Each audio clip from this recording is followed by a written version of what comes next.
Welcome back, guys. In today's video, I'm going to let you guys know some watches that I would pick up under $5,000 if they come across my table right now. So guys, give this video a thumbs up, hit the subscribe button, and let's get into this video.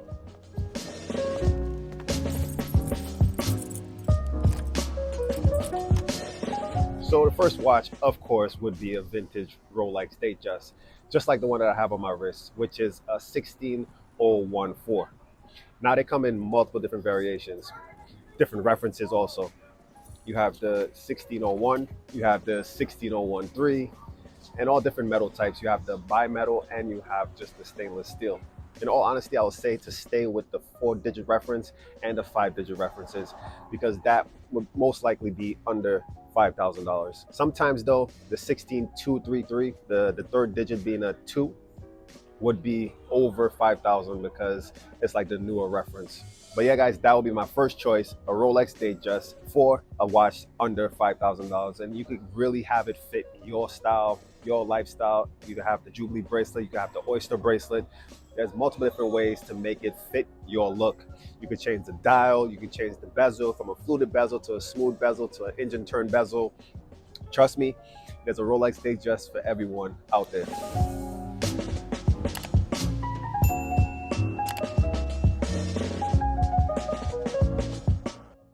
The next watch will be a Tudor Black Bay 54. Now that watch just came out.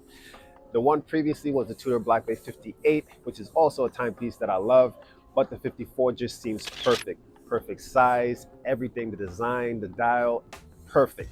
So that will be the next one on my list as a timepiece I would pick up that's under $5,000. It's a modern timepiece, but it has a vintage aesthetics. Of course, you guys know that I love vintage. So that's one of those timepieces that would be in that category for me to pick up. It gives you that vintage aesthetics, but you could actually do a lot of different things with it, like go into the ocean, shower, go into the pool, and not worry about, destroying it.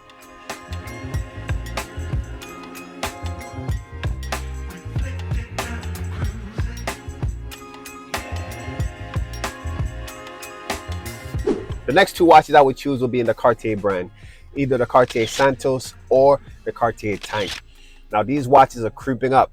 The prices for some reason are skyrocketing. You can't really find one, under 5,000, maybe exactly at 5,000, you could find a Cartier Tank.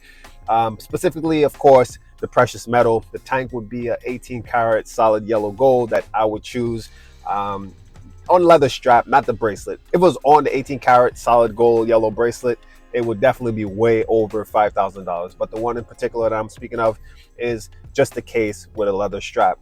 And hopefully you can find that under $5,000. I've seen them recently, but they're really going up, guys. In the Cartier Santos, I would get it in all stainless steel or in the two-tone, the 18 karat yellow gold or stainless steel. And for both of these timepieces, I would take the vintage watches. For the Tank, it will be the 29mm case. And for the Santos, I think it's almost the same. I can't remember, but it's definitely the smaller cases. I do appreciate smaller watches. So I don't want to make this video too long, guys. So the last two watches that I would choose under $5,000 would be either Speedmaster Reduced and Omega Speedmaster Reduced, or the Omega Speedmaster Professional Moonwatch. Now, the Moonwatch, the Professional, it's hard to really find a good condition, quality timepiece under 5,000, but it's possible. I've seen it. But for the Reduced, I'm 100% sure you could get one under $5,000 in excellent condition. So some of you guys may look at these two timepieces and say, Clyde, they look the same. But guys, they're not.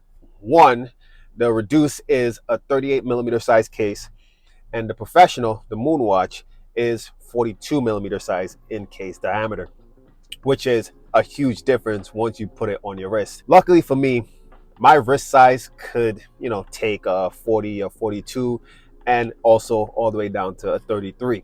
So that's the reason why I put these two on the list. Now, guys, thanks for watching. I want you guys to comment down below which timepiece out there you guys would pick up that's under $5,000.